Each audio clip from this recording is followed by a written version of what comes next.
Leader. Thank you, Mr. President. Next to interpolate on the general principles is no other than our distinguished colleague from Tarlac in Central Luzon, Senator Rodante Marcoleta. Senator Dante Marcoleta is recognized.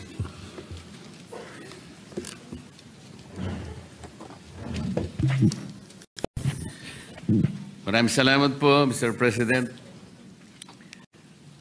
Mr. President, nung mga nakaraang briefings po natin sa mga departments, nagkaroon po ako ng pagkakataon na i-discuss yung dynamics po ng ating 2026 budget.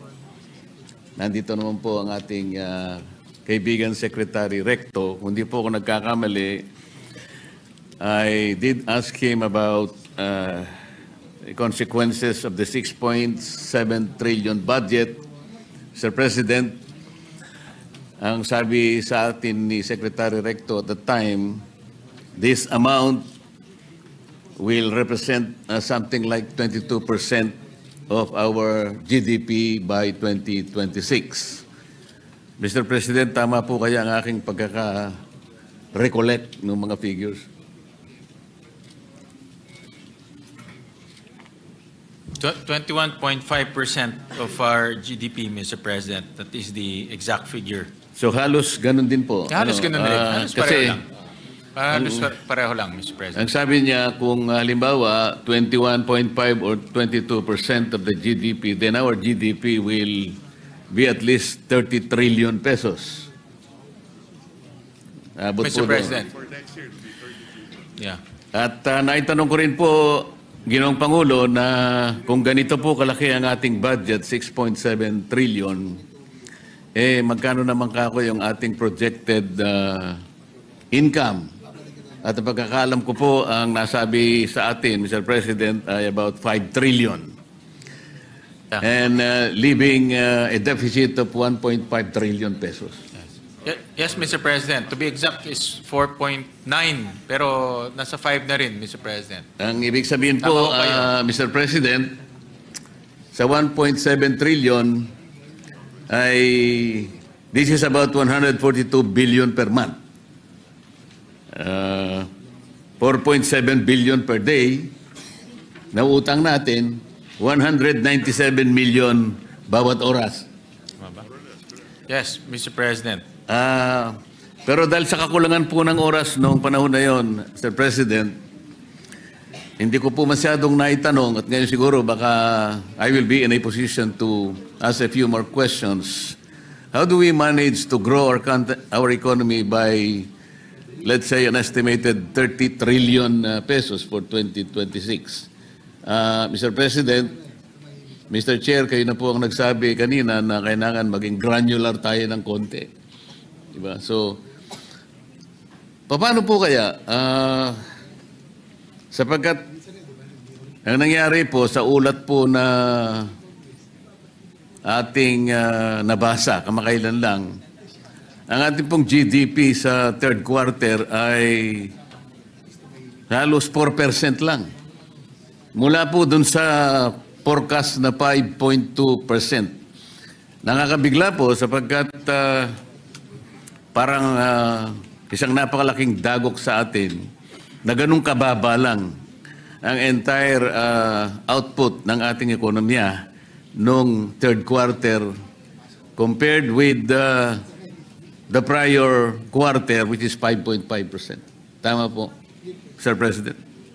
Tama po. Tama, Mr. President. Kaya po kanina I've been listening to the questions and interpellations of my colleagues, Mr. President.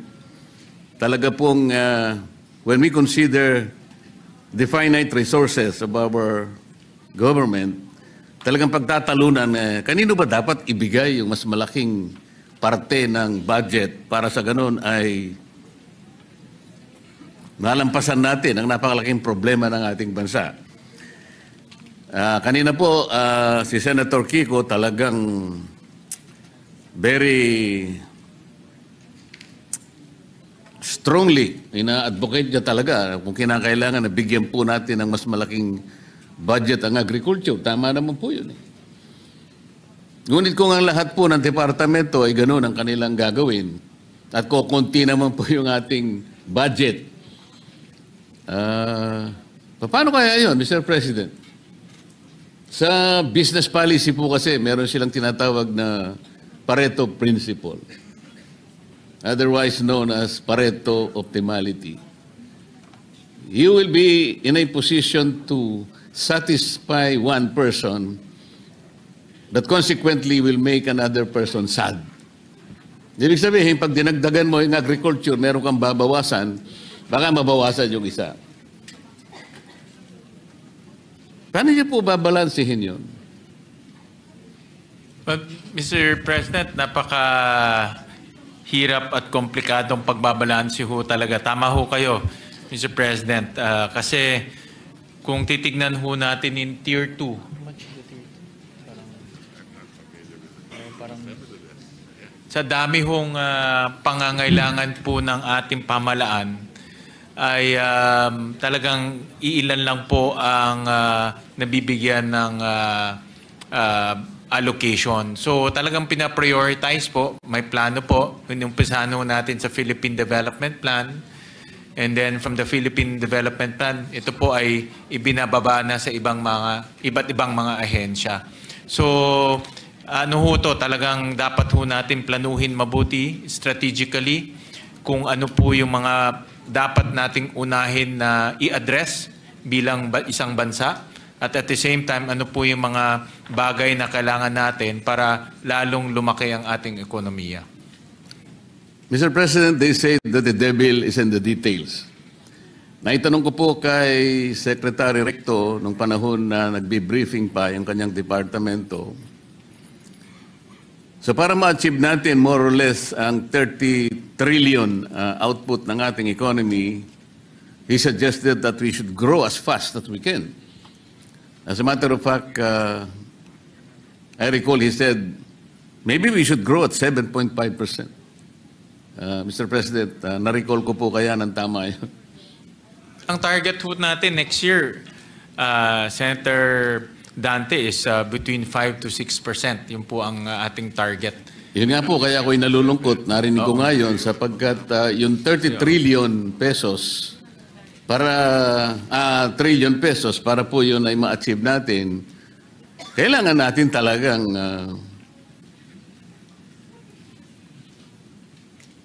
maitaas, maiangat ang ating ekonomiya ng mas mabilis kaysa doon sa ating pagpupunyagi na mapanagutan ng ating mga utang. Mas mabilis dapat yung pagsulong ng ekonomiya. Kaya sabi ni Secretary Recto, at least 7.5% or even more. Ngayon po, Mr. President, talagang ako po ay nalulungkot kung paano natin gagawin. Sumadsad po yung ating ekonomiya at 4% itong nakaraang quarter. And the foreseeable future is very, very bleak. May nagsasabi po, our stock market is the worst in the region today. Our currency is the worst in the region. And then may nagsasabi pa po, foreign direct investment dropped by more than 40%. So with this bleak scenario ahead of us, yung sinasabi po niya, Mr. President, na mga headwinds na maaaring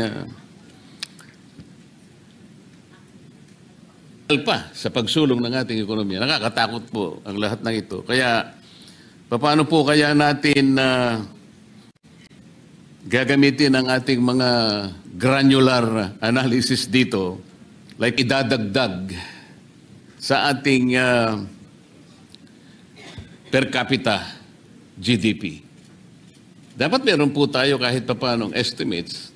The balancing act is there, but the details must also be presented. Kahit papaano ay makita po natin kung tatama o hindi. Kasi po, nung isang araw, bumisita po yung ambassador ng Australia sa aking opisina at sa aming pag-uusap. Napag-usapan po yung per capita GDP. Kamuntik na po ako nahulog sa aking upuan, Mr. President. Kasi ngayon ko lang po talaga tahasang nakita. As of 2024, the per capita GDP of Australia is $64,500 US. Mr. President, tayo po, 2024, magkano po yung per capita GDP in US dollars? So kung 4,500, 4,500 narinig ko, US dollars, Mr. President. $64,500 per capita Australia. Tayo po'y 4,000. Malayo pa, Mr. President. Pero Mr. President, Yung purchasing power parity natin, so siguro times 2 niya, 9,000. yes. And also, Mr. President, next year ho, maabot na ho natin yung upper middle income status.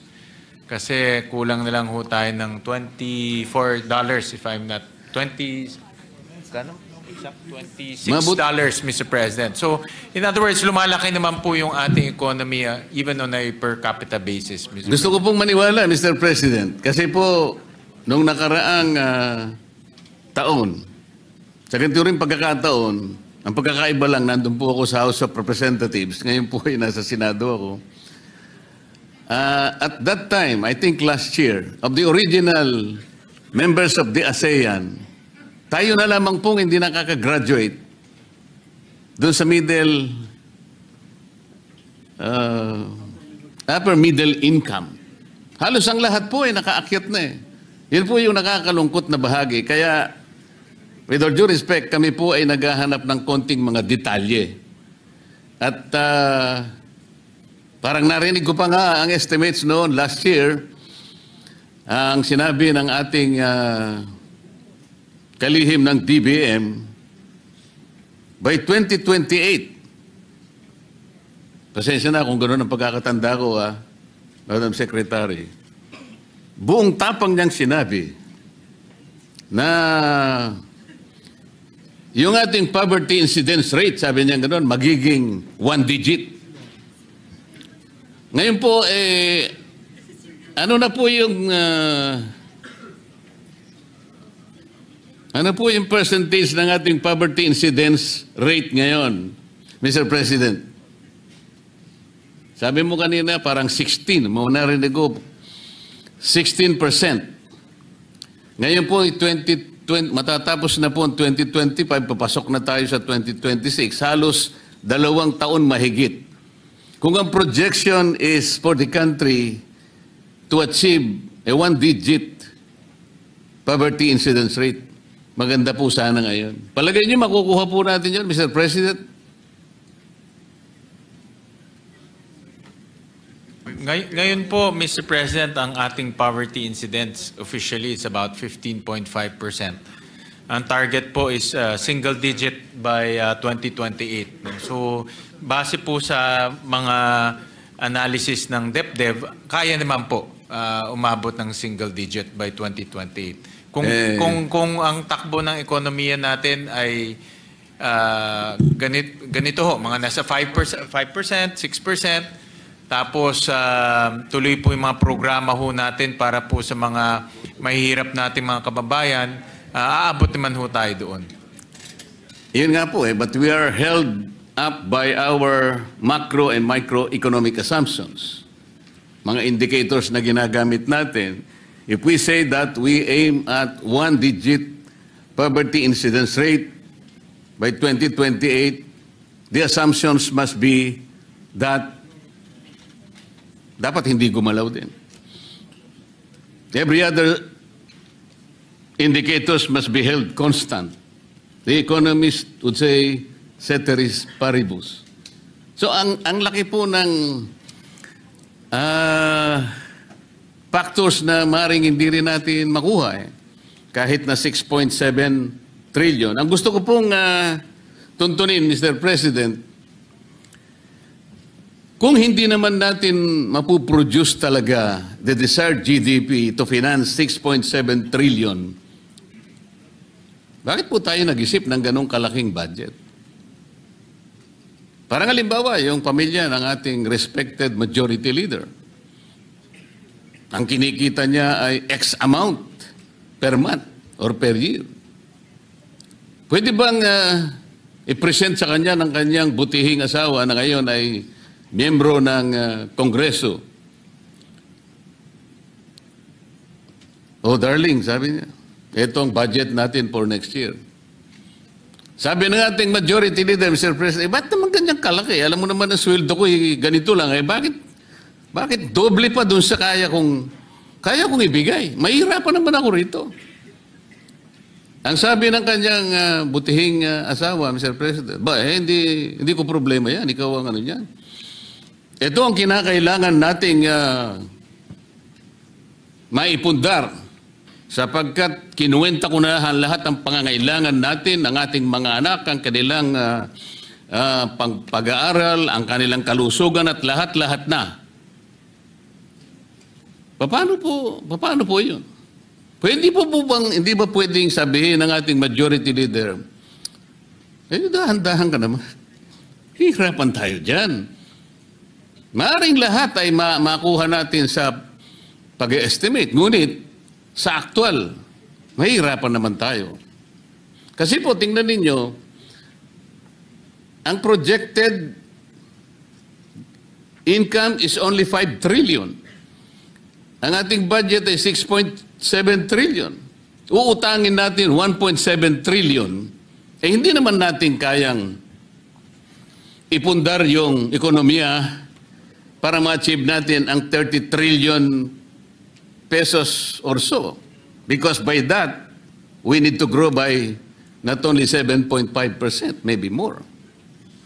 Mr. President. Mr. President, sa growth at 5%, aabot na ho tayo ng 30 trillion pesos, Mr. President, in terms of economic size, Mr. President. Gusto ko maniwala, Mr. President.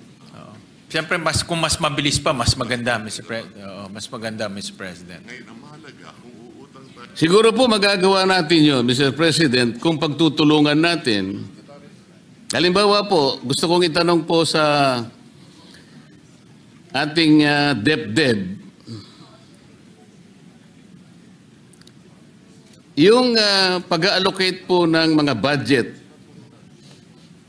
sa ating mga ahensya para sa ganun ay ma-promote naman ng mga industries na nag-ooperate sa ating economy.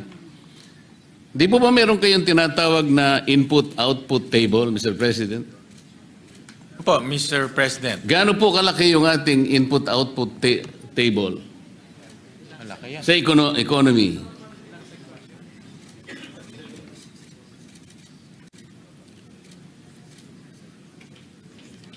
Mga 64 sectors po, Mr. President. 64 sectors ang covered. Parang hindi po accurate kasi 64 by 64, Mr. President, to be accurate about it. kasi in the late 80s parang 200 by 200 po eh. Can you check your data? You might be referring to subsector. Yes, yun po yung subsectors, Mr. President. The entire economy. 24 Mr. President. by 240 by 240. Yung subsectors. Okay, that's more accurate. 245 by 245. Importante po kasi yun, Mr. President, because doon sa input-output table, makikita po natin ang mga industries that influence each other.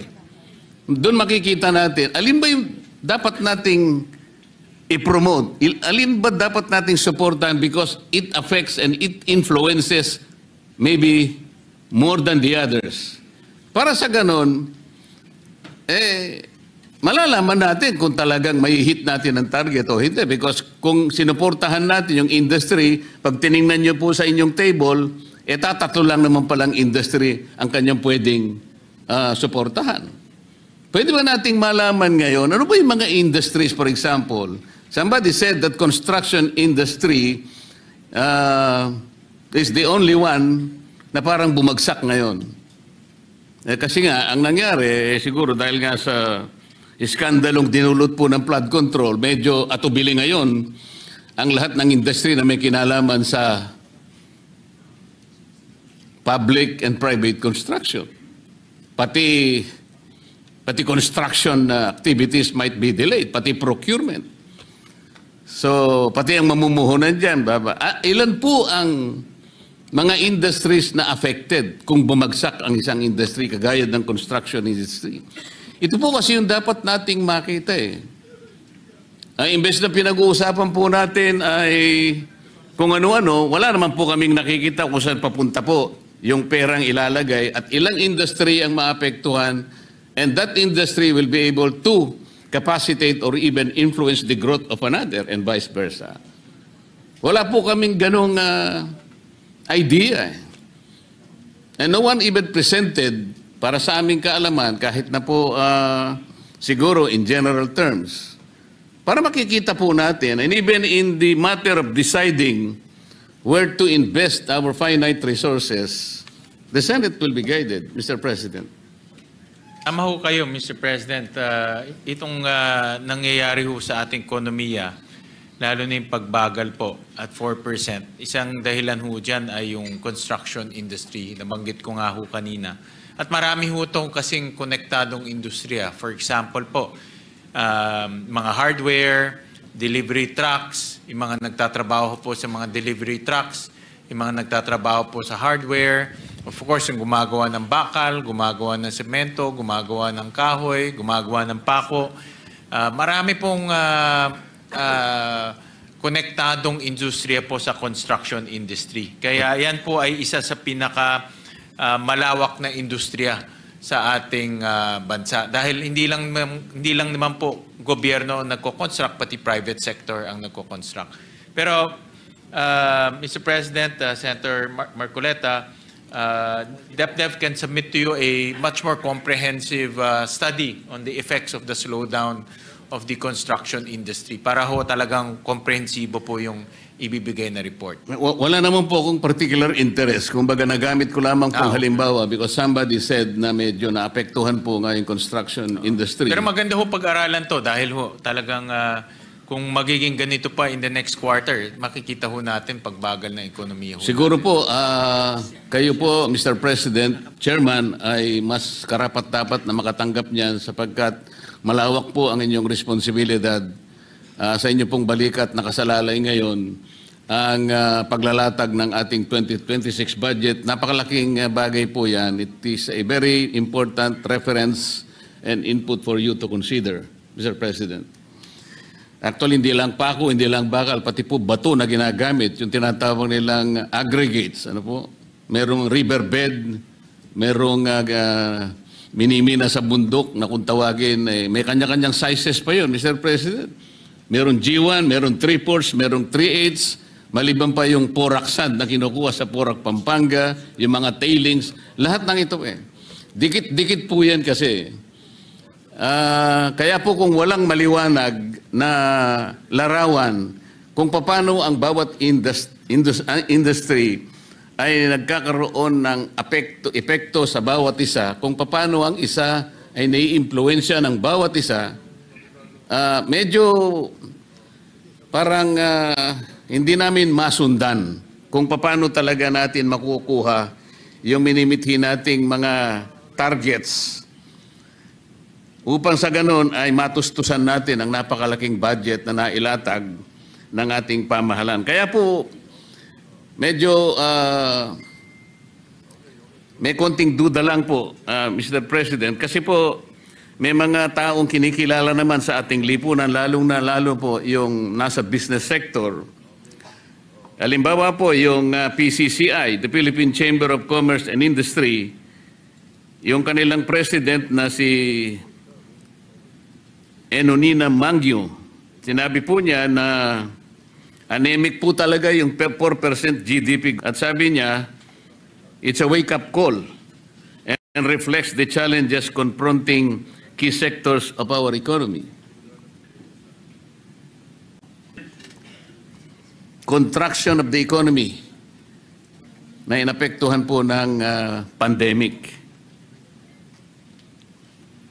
Sinabi pa po niya, Mr. President, MSMEs continue to struggle with high cost and limited access to financing.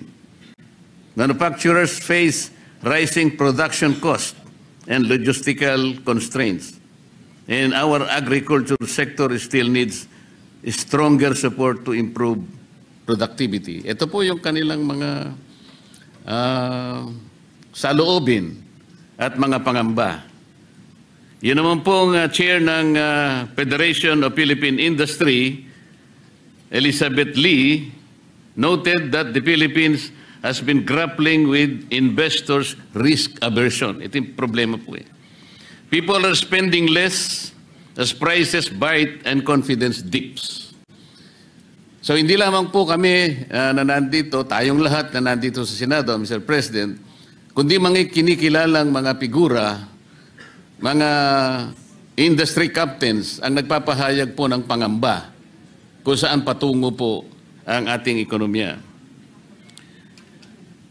Si Alfred Panlilio po, na presidente ng Management Association of the Philippines. This is definitely very concerning, sabi po niya. He was referring to the 4% growth na talagang ikinabigla nating lahat. Ang sabi pa po niya, in my view, it is all about confidence in the country with all these corruption issues coming out. Mr. President, pati ang European Chamber of Commerce of the Philippines, ang sabi niya, as a consumption-driven economy, we see the recent crackdown in corruption as a contributor to the slower than normal growth due to cancellation of government projects. Ito po yung sinasabi natin kanina, dahil nga po sa maanumalyang pagpapatupad ng flood control projects, ay talaga pong naging negatibo ang pananaw ng napakaraming leaders ng ating industriya. Mr. President.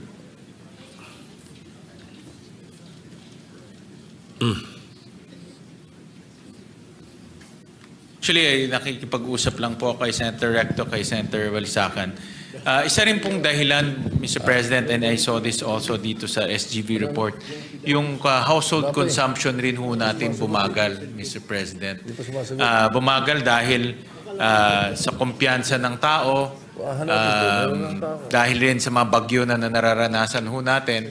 So ito rin isang dahilan kung bakit ho bumagal po yung ating third quarter economic growth. But ngayon, papasok na ho tayo ng Pasko. Alam naman ho natin na during Pasko, every Christmas, ang tao po ay gumagastos. So hopefully mag-rebound yung ating household consumption. Yung construction naman po ay nandyan na ho ang bagong pamunuan ng DPWH.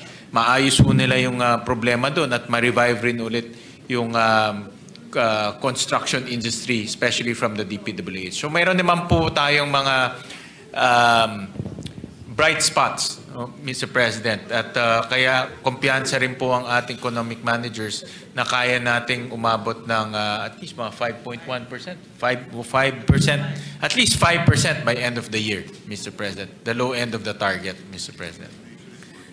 Pero mas maganda po siguro, Mr. President, na hindi lamang tayo bumabase sa Disyembre dahil darating ang mga festivities, kundi sana all year round naman po, meron tayong inaasahan na makakapagpasigla sa ating mamamayan, paano ma-increase ang kanilang personal disposable income. Mamaya po meron akong i-recommenda, total, nandyan na naman po si Secretary Recto at si Secretary Pangandaman, kung hindi naman po sila ko kontra. Hindi ko kontra Si ho yan. Secretary Basta Recto kayo. hindi po kumontra doon sa isang proposal ko. Mamaya meron pong isa, sana hindi na naman siya kukontra para po maging masaya. Hindi ko kontra yan, sigurado. Ang kinabukasan natin.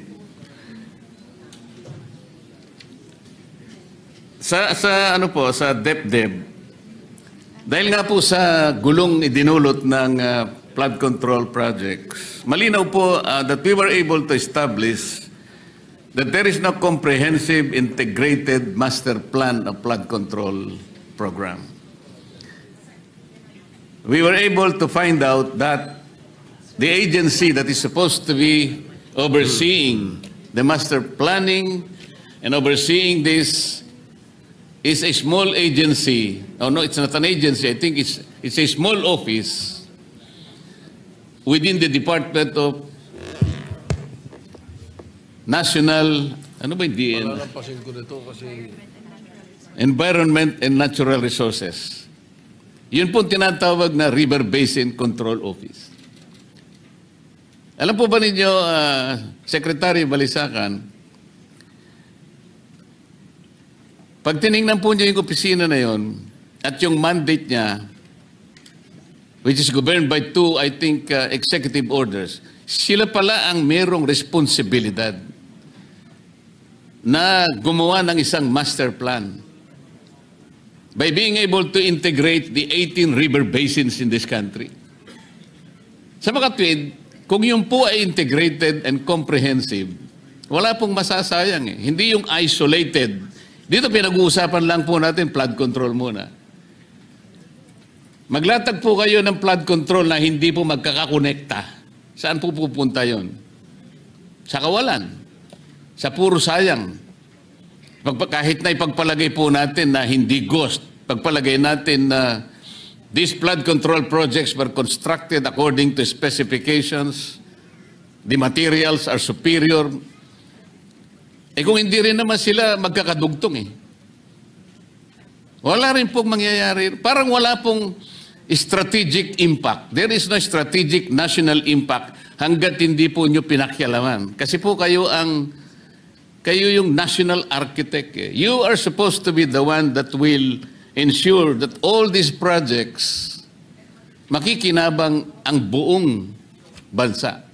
The national impact is more important than the regional or even the myopic impact that it may probably give to a certain locality.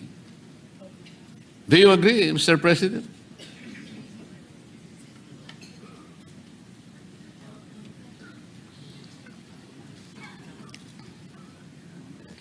Yeah. So, Mr. President, under the new charter of DepDev, master planning of various sectors will be under the ambit of DepDev. So meaning they will now oversee the master planning of, for example po, itong mga flood control projects, different river basins, and to make sure that the culture of planning is implemented and practiced in different, across different agencies, Mr. President. So not only on paper, but really on action. No? So paplano, then they will allocate, they will program the plans, and then after that, allocate funds to implement the plans. Is it safe to assume, Mr. President, that the DepEd started with the next year budget? Parang dumaan na po sa inyo ngayon lahat yung naipundar na mga projects, more specifically flood control and the more critical projects. Nagsimula na po ba tayo dito sa budget na pinag-uusapan natin ngayon? O magsisimula pa lamang kayo? Mag-umpisa pa lang po. Sa mga katwid, yung 2026 budget, Mr. President, kanya-kanya pa rin. Well, Mr. President, for 2026, wala na pong flood control projects. Dahil nga ho, kung wala pong master plan, wala pong flood control ho tayong lalagay. At doon po sa mga ibang sectors na kailangan rin po ng plano, yun po yung inuumpisahan ho nila. Marami ho kailangan ng plano kasi dami ho tayong ginagastos eh. No? So kailangan ho talaga ng isang sectoral plan, Mr. President. Kaso po, hindi lang flood control ang pinag-uusapan natin. Mga road networks natin, mga bridges, lahat po ng infrastructure. Ang problema pa nga dyan, kung wala na tayong flood control, paano kung talagang kailangan proteksyonan ng komunidad ngayon? Dahil sa takot ngayon natin na baka masangkot na naman ang marami, wala na talagang ilalatag sa flood control. Paano kung talagang ang isang komunidad lagyan dapat ng flood control sapagkat darating na naman ang maraming unos ng buhay? Sino ngayon ang magliligtas sa buhay ng mga komunidad? Dahil sa takot natin, bigla na lang tayo nagpasya. Wala na munang flood control sa 2026 budget, who is going to assure us that our community will be shielded despite the lack and absence of flood control.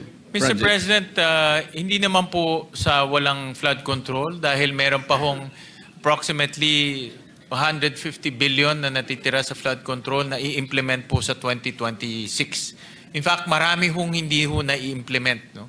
Kaya ho ngayon, bago ho i-implementa ho, talagang pinag-aaralan muna ngayon ng Department of Public Works. Kasi po, so may sabi nyo- pondo may pondo naman ho, Mr. Chairman. It's just hindi lang nila ini-implement dahil natuklasan po ni Secretary Dizon na marami rin po palang mga flood control ni plano o program of work, wala.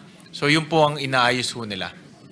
Yun nga po, kasi sabi po nyo, wala ng flood control, meron pa pala. So, Sa natitirang pondo. Pero po yung bagong pondo for 2026, wala na ho. Zero ho siya. at saka po, Mr. President, initially, ang dami po namin nakita na talagang yung sa sistema po ng pagpapatupad ng mga projects na yan, pinakamarami sa flood control at iba't iba pa. Napansin po namin kasi na talagang namamanipula po talaga doon pa lamang sa NEP phase pa lang eh. Kagaya po ng nausisa namin nung tinatanong po natin si Secretary Pangandaman, katabi niya ron si Undersecretary Catalina Cabral. Napansin ko po kasi na yung ibang expenditures, for example, ng DPWH, yung pong tinatawag nating STOs, at saka lalong-lalo na yung PAPs, Madam Secretary, talagang there is a determined effort na yung ceilings na nilagay po ng DBM sa NEP, talagang binabawasan nila eh. I was able to note at least two expenditures, yung STOs and the PAPs. Meron pa nga pong isang taon doon 2025, yung nilagay po ninyong ceiling, inalis nila, ginawa nilang zero sa GAA. Ang medyo napansin ko rin po ron, sinulatan niyo po sila eh. And in that letter, sabi ninyo, we repeatedly remind you that please strictly adhere to the ceilings established by us kasi pinag-aralan namin ito eh. But they continuously, binabawasan talaga at lumilitaw po, nakita natin kung saan nila nilalagay. Doon sa convergence projects, these are the modern pork barrel. Meron silang SSP, meron silang CCSP, may SDM4, may BIP, lahat-lahat. Maliban pa sa convergence projects na ina-undertake ng ng iba't ibang mga ehensya, katulad ng Roll-It, katulad ng TICAS, bla bla bla. Dito po na ilalagay, dito na isi-switch yung nakukuha, nare-reduce doon sa mga NEP na nilagay ninyo, na ilalatag nila sa ibang ano eh. Ito yung sistema po na dapat ay nakita nating lahat. Yun pong Maharlika Investment Fund, Mr. President. Ito po ay pinag-isipan at nais sa batas 2 taon na nakararaan. Are the promises of the Maharlika Investment Fund fulfilled, Mr. President?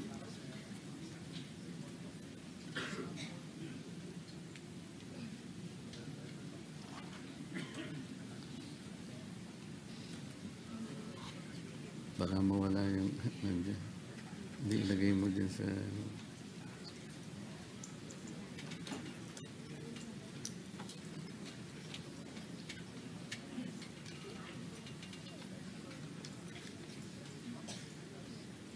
Sa inyo, binigay nyo sa... Ito.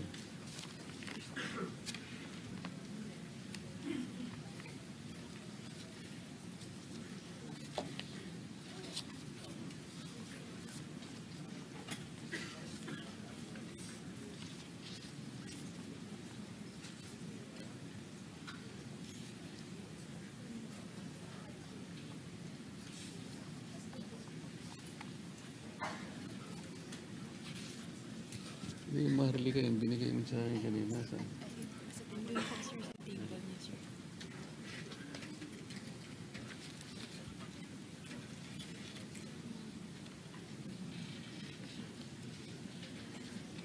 Sa Maharlika po, actually, hindi pa ho ganun karami ang kanilang investments dahil sinisigurado rin ho nila, Mr. President, na yung kanilang investments ay siguradong una-una will contribute to nation building at pangalawa po will yield to returns for the Filipino people. So yung mga na-invest ho nila ngayon, meron ho silang investment sa ATI, yung port operator dito sa ating bansa. Malapit na raw mag-close yung NGCP investment ho, which I agree dito dahil kailangan ho natin may eyes and ears sa NGCP. Meron ho rin silang bridge financing sa isang mining company at the rest puro government security. So ito lang po yung tatlong kumpanya na meron ho silang ka-transaction.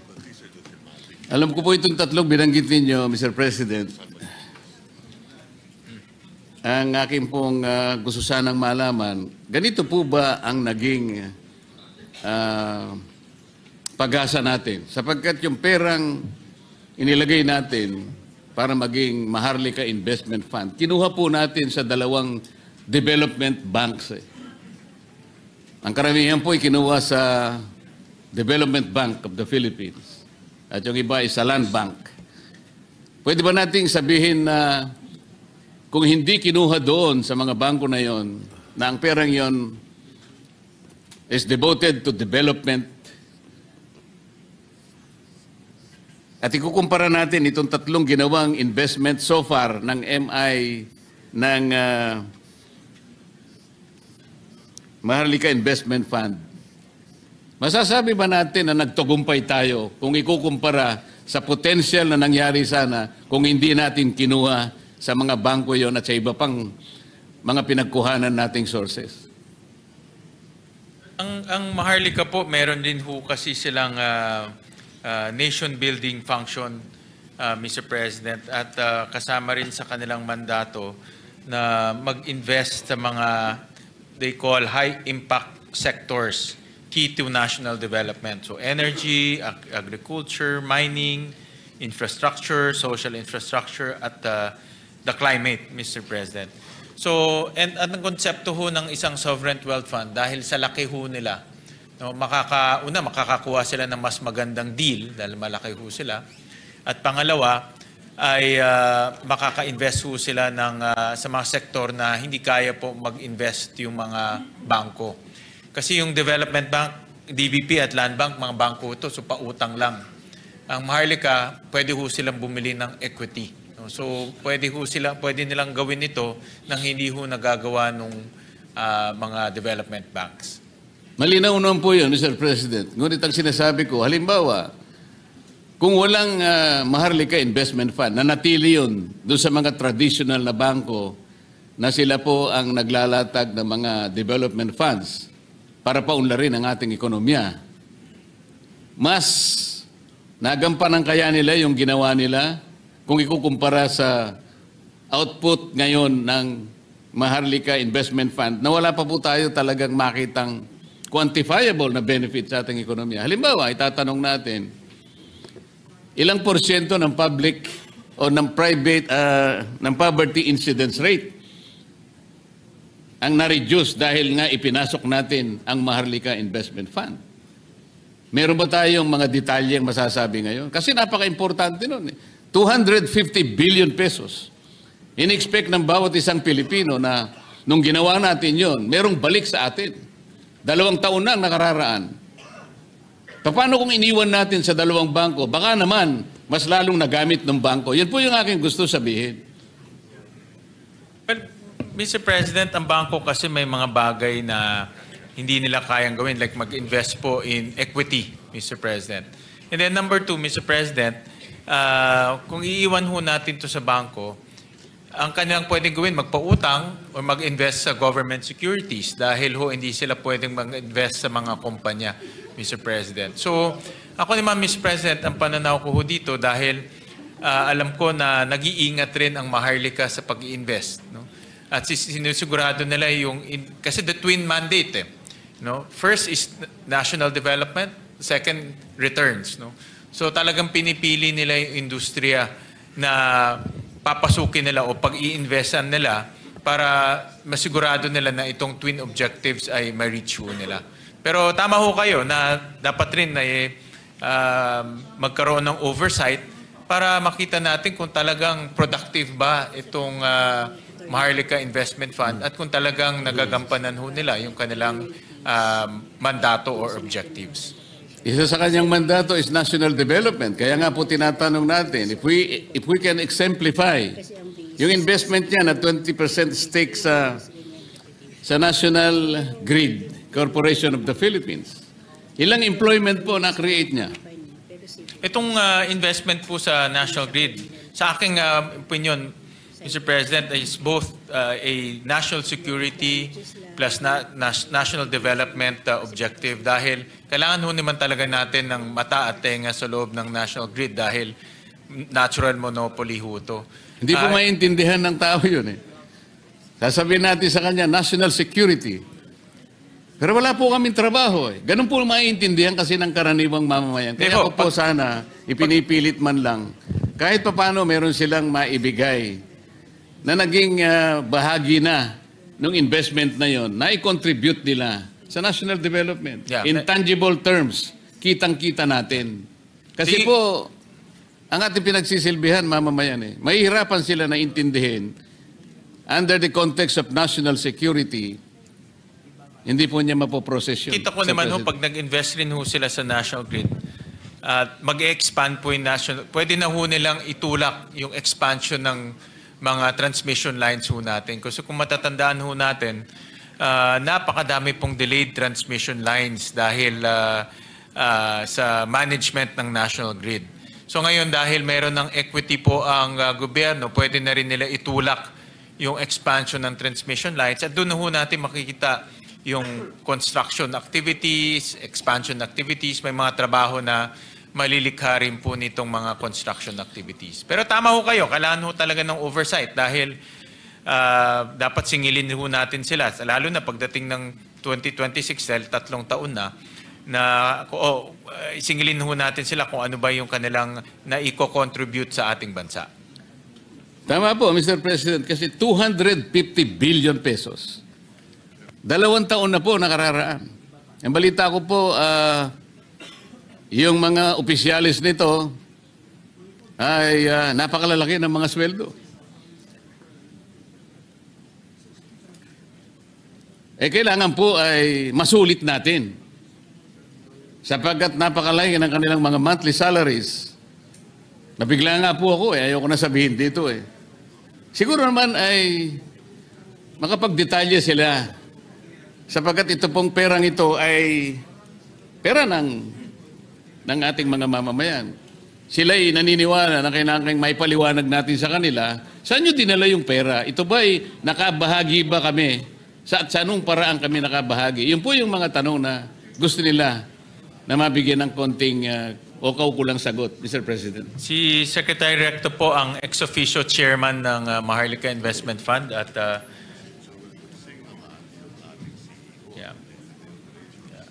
nakikinig ho siya na sinisingil na ho siya ng Senado at ni Senator Marcoleta kung ano na po ang contribution ng Maharlika Investment Fund sa ating bansa.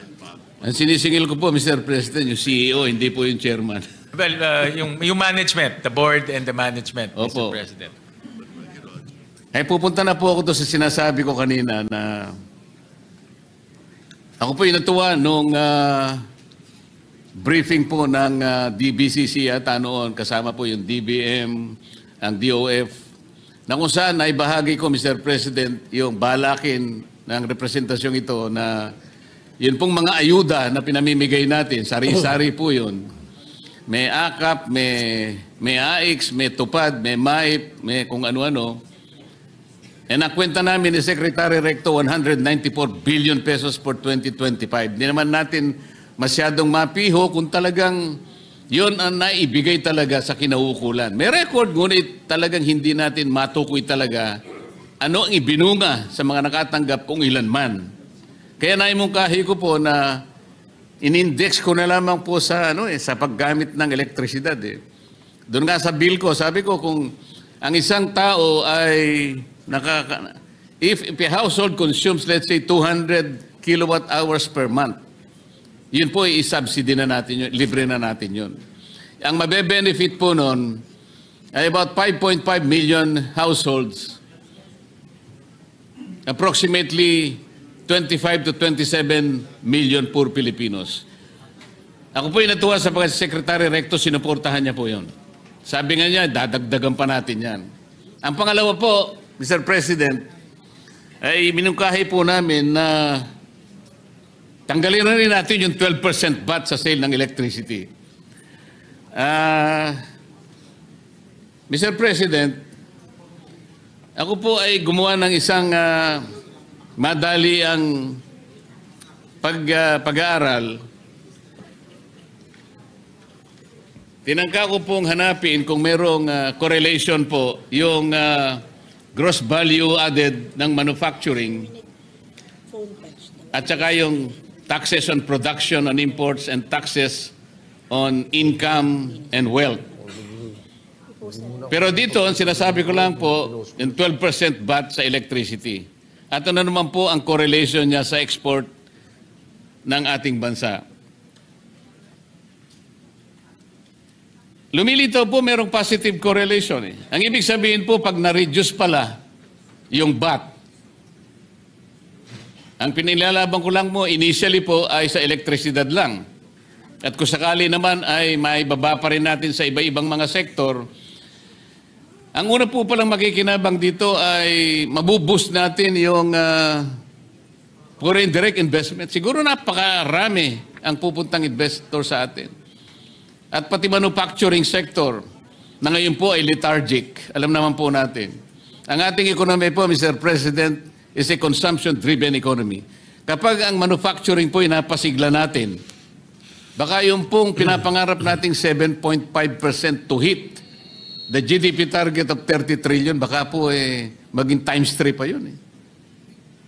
Dadami po yung negosyo na pupunta sa ating bansa. Yung mga negosyong maliliit, bababa ang production cost. May kinalaman po kasi yun, Mr. President, doon sa declared policy po ng batas. Halimbawa po yung Section 2, Paragraph C ng IPIRA, sabi niya, to ensure transparent and reasonable prices of electricity in a regime of free and fair competition and full public accountability in order to achieve greater operational and economic efficiency, to enhance the productivity or the competitiveness of Philippine products in the global market. Ano pong ibig sabihin nun? It promises the competitiveness of our Philippine products. So lalaki po ang export talaga eh. The economic efficiency. Sinasabi po talaga eh. Ito yung declared policy ng batas eh. Kung sakali po na pag-isipan natin, halimbawa, nandyan naman ng DepDep. Bakit po hindi natin aralin na kapag binaba pala natin, umpisan lang natin ang elektrisidad, dahil po, yung IPIRA, tingnan po natin ang kanyang original version. Wala pong VAT eh.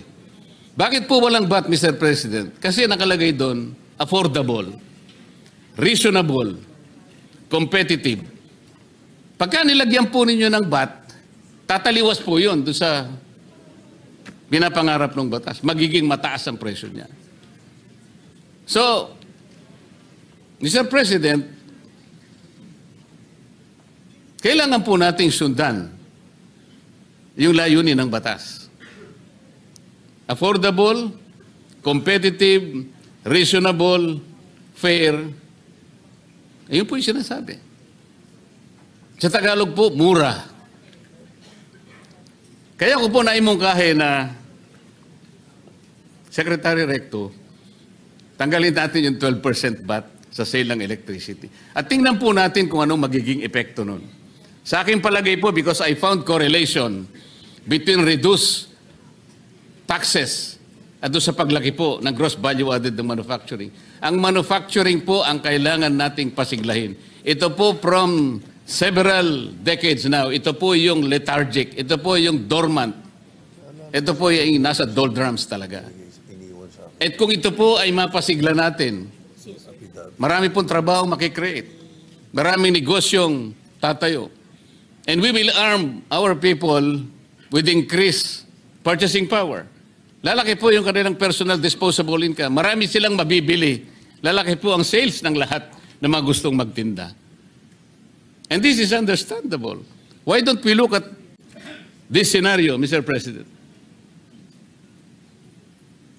Mr. President, ang estimate na mawawala sa collection natin is about 45 billion pesos. Pero naintindihan ko po yung punto ng ating kasamahan si Senator Marcoleta na pwede naman ho ito ipalit dahil mumura yung kuryente, dadami yung industriya. Pag dumami yung industriya, dadami yung trabaho, maraming magbabayad ng income tax. Yes, Mr. President.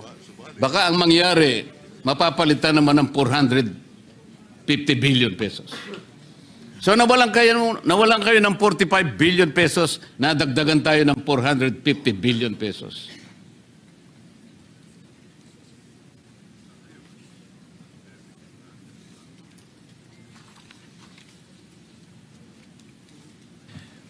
Ito ho kasi magkakaroon ho ng impact sa ating collection dahil ngayon meron na ho tayong deficit of about 1.6 trillion pesos.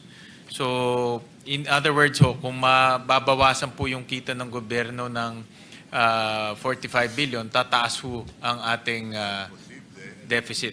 No?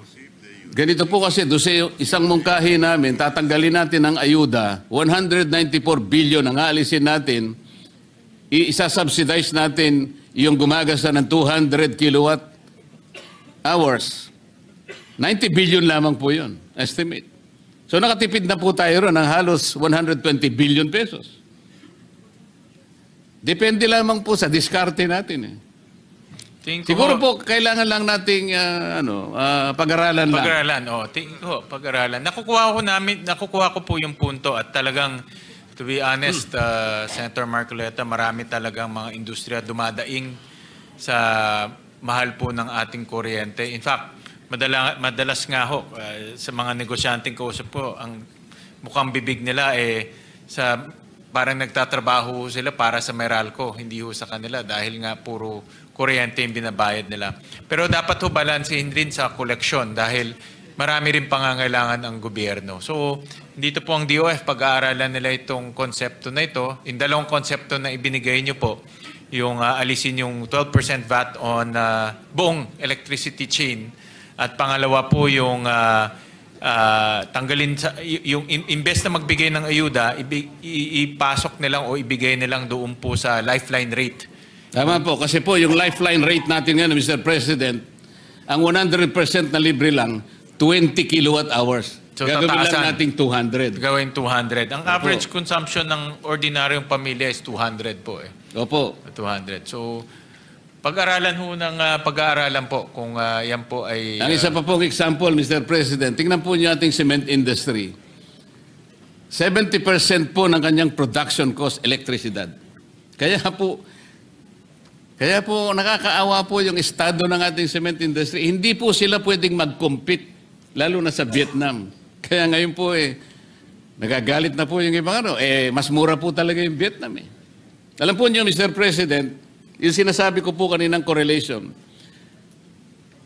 Nakakuha po ko ng time series from 2000 to 2024. Kaya 24 years po ang pinag-uusapan natin dito Hinahanapan ko po ng correlation ang gross value added ng manufacturing, yung taxes at saka yung exports. Ibibigay ko po sa inyo ito para maaari po niyong tingnan, maaring nagkamali po ako, kung ako po ay nagkamali, ay gusto ko naman pong i-correct ninyo ako. Ngayon, kung meron naman pong konting may tutulong, baka sakali po, sapagkat ito po ay halos 25 years po na time series po ito. Maganda ho yan dahil as a basic concept talagang yan po ang daing ng mga negosyante ho natin. Mahal po ang presyo ng kuryente ho sa atin. Kaya maraming salamat, Senator Marcoleta, at nag-iisip po kayo ng mga paraan para mapababa po yung presyo ng kuryente ho natin. Yan rin po yung yan rin po yung aking pakay nung tayo po, Chairman ng Energy Committee, mapababa yung presyo ng kuryente. May we know may we know from the distinguished gentleman from Tarlac, Senator Marcoleta, if he will be continuing? Will there be a second round, or you were about to terminate your interpellation? Tapos na po ako, Mr. President. Alright, Maraming thank you. salamat po. Thank you very much. Thank you, Senator Marcoleta. Maraming Because salamat. with great sorrow, we would like to inform everyone that our beloved colleague, mentor, friend, Senate President Juan Ponce Enrile has joined our creator this afternoon, just a few minutes ago. So, well, he has decided, he has dedicated his whole life, even until his last days, to public service, and we will remember him for his formidable intellect and compassion to the people, especially the employees of the Senate.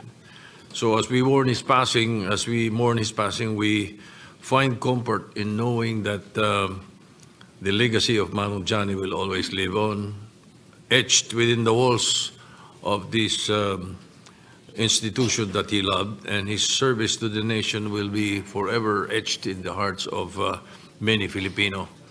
And Majority Leader, what is the tradition? Mr. President, I also wish to express my sincere condolences to the Enrile family. I had the opportunity to be his majority floor leader in the